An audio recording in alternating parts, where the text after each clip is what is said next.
Bienvenue dans le journal de l'économie. Bonjour Sylviane. Bonjour. On va commencer par ce discours de Nicolas Sarkozy adressé aux Français, des vœux. Il en a profité pour annoncer des mesures à quelques mois seulement de l'élection présidentielle. Il a exclu un troisième plan de rigueur, mais il a annoncé la mise en place d'une TVA anti-délocalisation qui reviendrait à taxer les produits peu chers qui entrent en France et une taxe sur les transactions financières. L'objectif, mettre l'accent sur la croissance, la compétitivité et la réindustrialisation de la France. Évidemment, ces mesures nécessiteront du temps, notamment des discussions avec les partenaires européens sur la taxe sur les transactions financières. Mais Nicolas Sarkozy veut que ces mesures soient rapidement mises en place. Il a annoncé de grands chanviers pour la fin janvier. Un grand sommet de l'emploi qui est prévu le 18 janvier prochain devrait normalement accoucher de propositions concrètes. Alors ça, c'est pour le discours de Nicolas Sarkozy. D'autres leaders ont prononcé leurs vœux également. Oui, alors des vœux teintés de gris à cause de la crise qui, en Occident notamment, les leaders aussi entre optimisme modéré et des promesses de sueur et de larmes. Des vœux d'autant plus cruciaux aux États-Unis et en Europe, puisqu'un grand nombre de leaders devront faire face au verdict des urnes. Écoutez Barack Obama et Angela Merkel. Nous aurons des débats difficiles et de rudes batailles. Nous sommes à un tournant pour les classes moyennes. Les actions que nous avons entreprises au cours de ces derniers mois doivent nous aider à déterminer quel type de pays nous voulons devenir et dans quel type de monde nous voulons que nos enfants et nos petits-enfants grandissent. Je ferai tout ce qui est en mon pouvoir pour renforcer l'euro, mais cela ne marchera que si l'Europe est capable d'apprendre de ses erreurs. L'Allemagne fait ce qu'il faut, même si l'année prochaine sera sans nul doute plus difficile que celle qui vient de s'écouler. Tout cela dépendra de vos efforts. Merci pour votre persévérance.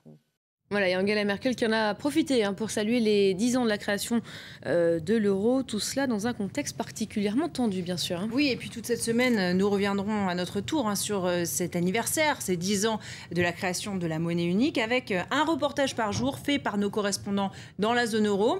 Et aujourd'hui, je vous propose justement de rester en Allemagne. La banque Standard Chartered a affirmé que 2012 verrait la sortie d'un ou deux pays de la zone euro. Voyons avec notre correspondante Anne Maillet quelles pourraient être les conséquences d'un possible éclatement de l'euro et d'un retour au Deutschmark en Allemagne. Sortir de l'euro, un scénario alléchant, pas pour les entreprises allemandes championnes de l'export. Cette PME berlinoise fabrique des jeux de cordage pour enfants. 75% de son chiffre d'affaires est réalisé à l'étranger. Pour David Köhler, le PDG de l'entreprise, un retour au Deutschmark serait une catastrophe.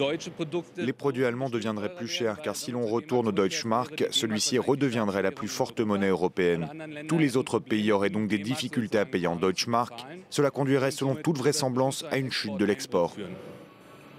Valeur refuge historique, le Deutschmark ressuscité serait surévalué de 40 à 50%, freinant brutalement les exportations. Avec pour conséquence des faillites à la chaîne, une hausse significative du chômage et une baisse de la demande intérieure. Le pays serait précipité dans une récession sans précédent, de quoi réveiller les pires cauchemars allemands, comme le rappelle ce numismate. La demande intérieure allemande est de second ordre, mais si elle est étranglée en même temps que les exportations, ce serait le coup de grâce. On irait droit dans une catastrophe économique similaire à celle des années 30, où plus personne n'avait de travail. La population se rebellerait. Mais un retour au Deutschmark ne menacerait pas seulement les entreprises et les ménages. Les banques ou encore les fonds de retraite feraient face à des pertes inchiffrables. Une grande partie du patrimoine allemand serait donc détruit. Les dépôts d'épargne ne seraient plus sûrs. Toutes les assurances retraite et autres formes d'assurance seraient menacées. Et les épargnants privés n'auraient plus la garantie de récupérer l'argent qu'ils cotisent chaque mois. L'État serait donc obligé d'intervenir avec des conséquences incalculables. Pour compenser ces pertes, l'État allemand serait donc obligé de s'endetter comme jamais. Et puis Petroplus, le raffineur suisse, va stopper l'essentiel de sa production à partir d'aujourd'hui, Sylviane. Et ça, c'est une très mauvaise nouvelle pour les salariés des sites de Petite Couronne, près de Rouen, du Crécy en Suisse et de Anvers en Belgique. Le raffineur n'a plus les moyens d'acheter du pétrole. Il continue à discuter avec un consortium de 13 banques pour trouver une solution. 2012 s'annonce morose pour les employés de Petroplus. Le raffineur indépendant n'a plus les moyens d'acheter du pétrole. Conséquence, la fermeture de 3 sites sur 5 en Europe, dont celui de Petite Couronne, près de Rouen. Ici, les employés français sont dans l'attente et les syndicats mobilisés. L'arrêt temporaire de leur site depuis ce matin est tout sauf une surprise. Informés de cette décision de la direction il y a quelques jours, la plupart se montraient fatalistes. L'avenir du site, maintenant je crois qu'il n'y a plus grand monde dans l'entreprise qui y croit. Ou alors il faudra un miracle. Et donc on voudrait au moins pouvoir partir avec un minimum pour nous permettre de nous retourner. La direction de Petroplus, elle poursuit ses négociations avec les banques pour emprunter de quoi acheter du pétrole. Car depuis le gel d'une ligne de crédit d'1 milliard de dollars, Petroplus n'a presque plus rien à raffiner. L'entreprise avait déjà fermé 2 sites en 2008 et 2009. Ces 5 dernières années, ses bénéfices ont chuté, la crise est passée par là. Les marges de raffinage ont été très faibles au cours des 3 dernières années, donc on est dans un environnement très déprimé pour le raffinage.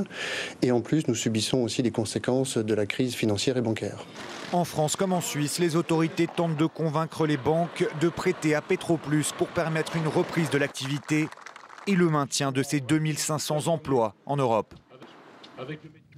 Et on reste dans le domaine de l'énergie avec une bonne nouvelle pour le pétrolier ExxonMobil. L'entreprise devrait récupérer 900 millions de dollars de la part de l'État vénézuélien en dédommagement de la nationalisation de ses actifs en 2007. ExxonMobil qui s'était tourné vers un tribunal arbitral de la Banque mondiale et demandé au moins 7 milliards de dollars pour compenser donc cette nationalisation.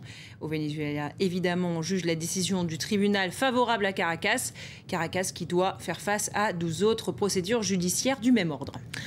On se rend maintenant aux États-Unis. Les candidats à l'investiture républicaine pour la Maison-Blanche affûtent leurs armes à 24 heures seulement du coup d'envoi des primaires, des fameux caucus de l'Iowa. Voilà, et pour cette primaire, l'économie est au centre des débats. Traditionnellement, l'économie de l'Iowa a bénéficié d'être le premier État à se lancer dans la course des primaires. Les débats se concentrent sur le secteur agricole, sur les subventions aux producteurs d'éthanol. Regardez.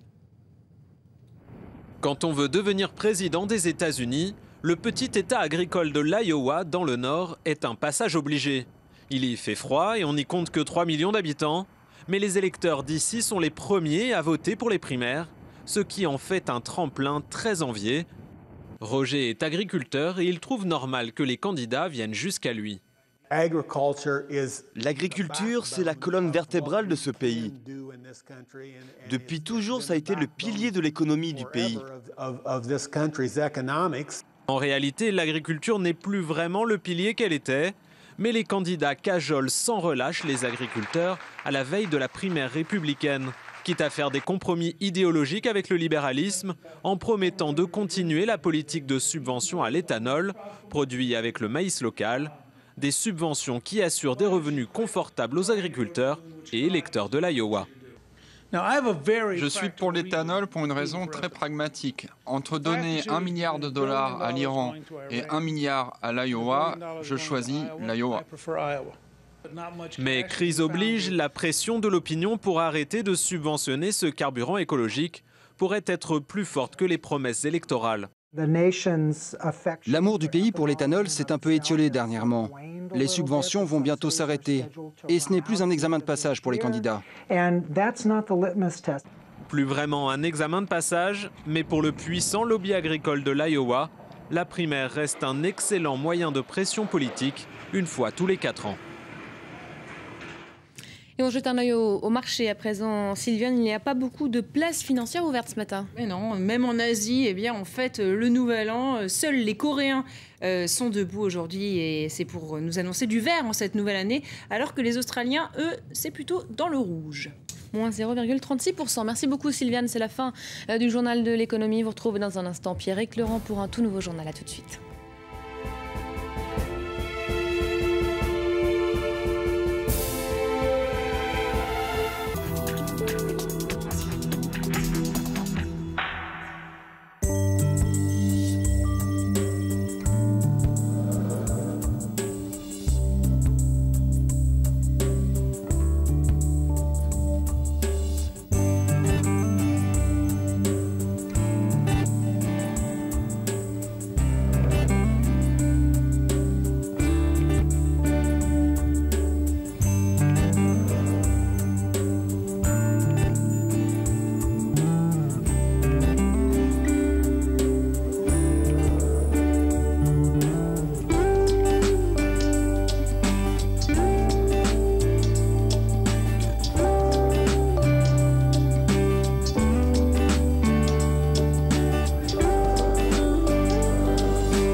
France 24 est la chaîne du grand reportage.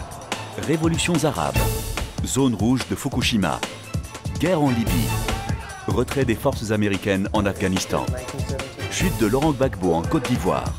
Cette année, France 24 vous a fait découvrir des documents exceptionnels qui vous ont éclairé sur la marche du monde. Revivez les moments forts de ces grands reportages demain à 13h40 heure de Paris sur France 24.